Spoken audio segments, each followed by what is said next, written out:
Hello guys, welcome back to the NW Sportscast. Today we're going to be talking about the Seattle Seahawks. They refuse to spend money, Levi. I don't know what is happening. They're being the Seattle Mariners out here of the NFL. They've let guys walk in free agency. They've cut guys, Jamal Adams, Quandre Diggs. They've let Jordan Brooks walk, just to name a few. So Levi, what is your first reaction to the Seahawks really being kind of inept in this free agency market time and time again, and this year in particular?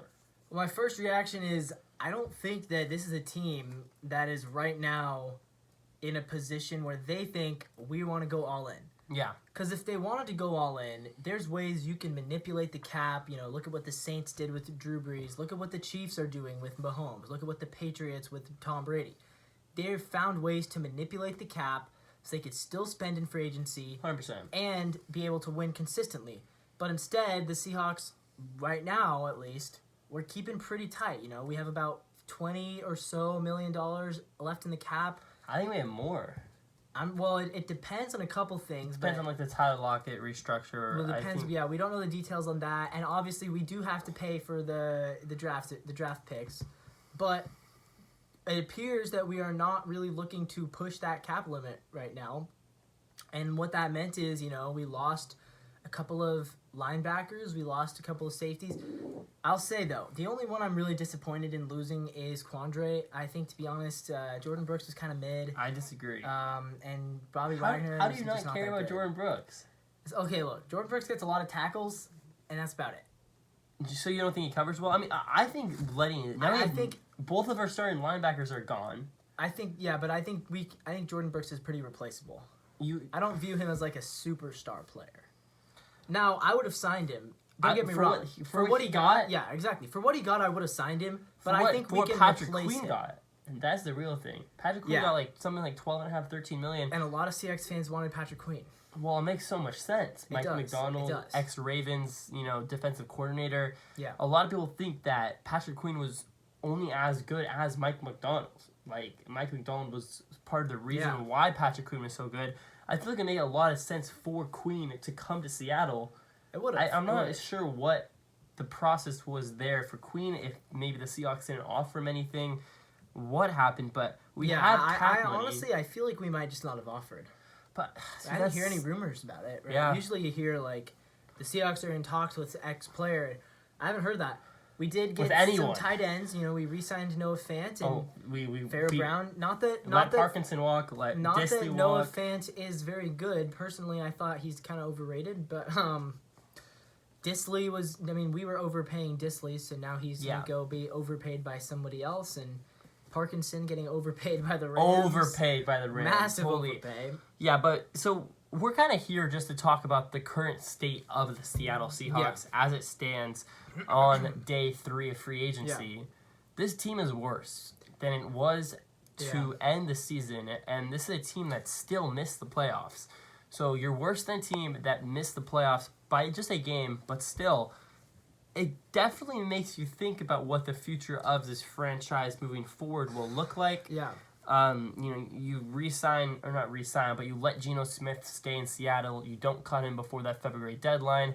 So it kind of seems like, look, we're going to try to make a run at the playoffs. When that happens, I think a team that might be tanking or, are not looking to win right now, the obvious move would be to cut Geno and move on in the draft, but they didn't do that. So in my mind, that meant, okay, we're going to spend money in free agency. However, that's not happening. It seems like the Mariners are kind of throwing in the Mariners. Wow, so used to the Mariners not spending either.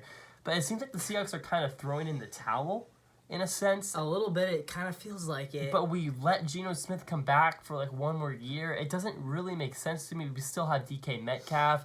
We have an aging Tyler Lockett back. But defensively, we lost, both of our starting safeties, both of our starting linebackers. We lost a backup running back. We lost 2 of our 3 tight ends. I don't really know what the plan is moving forward. Yeah, well, I mean, we're spending a lot of money on 2 wide receivers and a quarterback. But a lot is, like, relative. Like, there's a lot of other teams that are spending a lot more on their quarterback than us. But those teams have better quarterbacks. Correct. Well, some of them. I mean, you see what the Giants just did. They're parting ways with Daniel Jones, and how much are they paying him? a lot. Well, are they really parting ways? Yeah. So, but Drew Lock is not going to be their starter, is he? No, I think they'll probably do something in the draft. So, and that brings it to the draft, right? So look at the draft right now. We know the Bears, Patriots, Commanders they've all pretty much said we are going to draft a quarterback. Plus, you've got the Giants, you got the Vikings who no longer have a quarterback. The Raiders, they signed Gardner Minshew. I highly doubt he's going to be their starter. But maybe. Gardner Minshew's a maybe, for sure. And then the Broncos as well. So there's 7 teams ahead of us in the draft who are probably looking at drafting a quarterback. Yeah. We're not getting... I mean, at this point, Michael Penix is probably, because of the Vikings and Giants moving off their quarterbacks, Michael Penix is now probably going to get a top 10 selection. Where before it was maybe a second round. Before we were thinking, could we get Penix in the second round? Could we trade up there? Yeah. I don't think we're getting anyone. I don't think we're getting a quarterback unless we. So if Penix is there 16, I would still take him at 16, but I don't. So I don't see a quarterback available at 16 for us. So you think JJ McCarthy won't be there? No. So okay. I think McCarthy probably go into the Giants maybe. Yeah, well, JJ McCarthy was listening to 710 this morning, and they're all in on JJ McCarthy, which is very interesting. I've heard that too. A lot of people are not high on JJ McCarthy. 710 is not high on the Seahawks in general. I've heard a prediction this morning of 5-12. Yeah, and not that was great. Yeah, I mean, I don't know. The radio guys are not. Yeah, so Levi, kind of going back to the main question, where do you think the Seahawks are at going into next year? Yeah, well, look, like I said, we got rid of a few average defenders. Key players. We got rid of some starters. Compared to what we have right now, it's a big step up.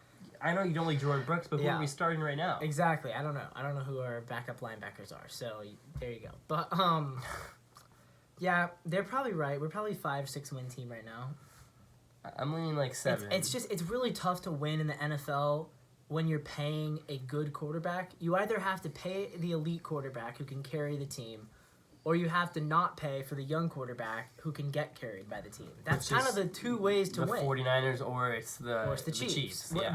But doing the middle of the road, which is what a lot of teams try to do, it's really hard to balance that line between paying like an average quarterback a lot of money and still being good. And like you see teams that are okay. Look at Tampa Bay. They paid Baker how much last year?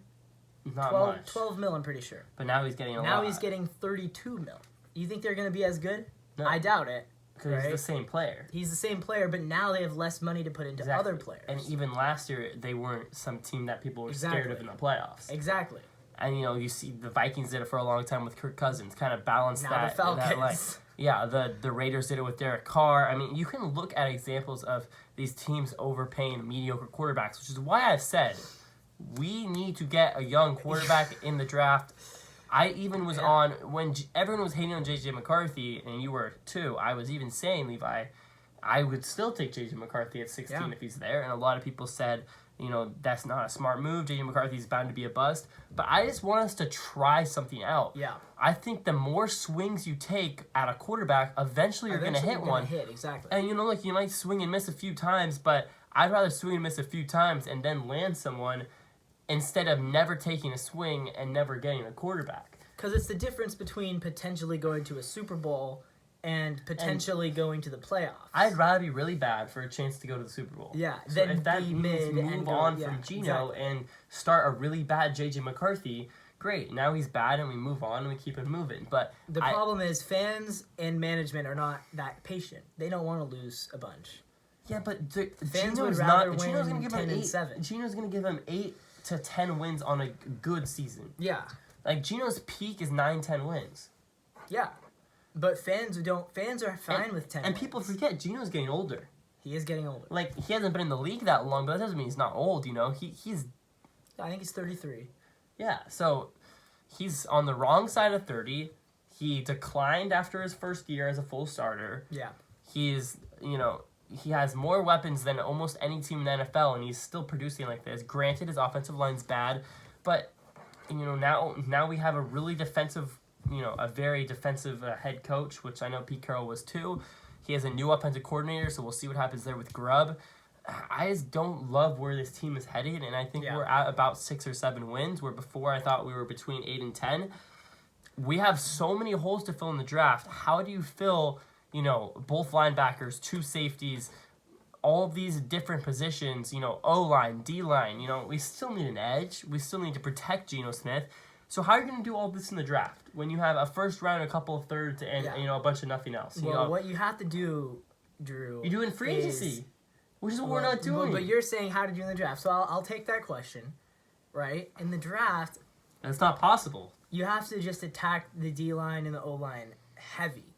I hope you can find a random safety Because in the 7th round. well, if you have a good D-line, you don't need elite linebackers. Yeah. And you do have Julian Love, who, I hated on him a lot this year, but he was a Pro Bowler. So we do have a Pro Bowl safety. Well, okay, we have a Pro Bowl safety. We do have Big Cat. We did, to John Schneider's credit, we haven't mentioned that. We did re-sign Big Cat, probably overpaid a little bit, but, we got him locked in. It's an overpay, but when you look at the rest of the market... When you look at the rest of the market, it's pretty good. It's around where it needs to be, I'd say. The one thing about Schneider's team building, and I think he has done an excellent job drafting for the most part, but it's really tough when you're paying 2 wide receivers that much money. Like, not that I would want to get rid of DK and Tyler, but they're both getting a lot of money. Well, the DK trade for a top 3 pick, I'm not against. I don't think you get a top 3 pick for DK, though. Yeah, DK gets you a lot. You could probably get a 2nd rounder and a 3rd rounder, something. No, you could get a 1st for DK. Maybe, depends on the team. Yeah, depends how much. And you're right, DK it's enticing, and I'm scared to even say that because I know fans will push back against. The minute someone mentions trading DK on Twitter, it's like they're like banned from Seahawks Twitter because. It's true, you're not allowed to ask to get rid of player, but I do love DK. Like I really do like DK. I don't want to have to get rid of him.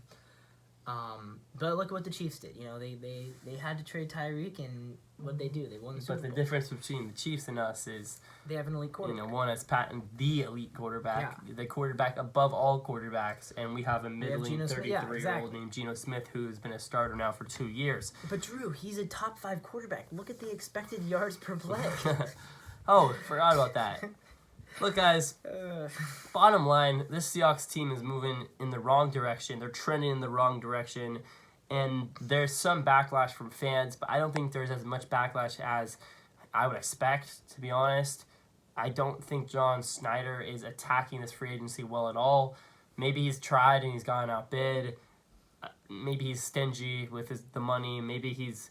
maybe he has some plan to spend a lot of money next year and some of this may roll over. Yeah. I don't really know what his plan is, but right now it looks like the Seahawks are not aiming to win in 2024. One last question, Drew. Which is scary. One last question. What do you think about the Justin Fields talk? Because I hear this all the time. We should trade for Justin Fields. Yeah. Well, we would not have to give him much. Would you trade a 3rd for Justin Fields? See, if you'd get him for 1 year. I think you had to make that decision before the Geno Smith keeping him. I think that if you cut Geno Smith and trade Justin Fields for a 3rd, I would do that. I wouldn't. Okay, I would trade him for a 5th. A 5th round pick. If with Geno Smith coming back? If Mac Jones is worth a 6th, then Justin Fields is worth a 5th. So even with Geno Smith coming back? I'd trade him, and then there you go. He's your new backup. Yeah. You can compete with Geno for the starting job. I don't hate it, but I also don't see... I see some upside with Justin Fields, but he throws one of the worst balls in the NFL. Honestly, convert him to a running back? Yeah. Yeah, so anyways, Seahawks not doing great right now. We'll see what happens as this moves forward and into the draft. But if you want to know where to get all your news, updates, and everything with the Seahawks draft coming up, you should subscribe to a little channel called the NW Sportscast. Click below, it's that red button. Click below, get subscribed, leave a like on the video. We're going to be talking some Mariners in a little bit, spring training news, relievers are getting injured, our predictions, all of that and more on the NW Sportscast coming to you very soon. So please leave a like, comment, and subscribe. And that'll be about it, as always. Go Seahawks. See you guys.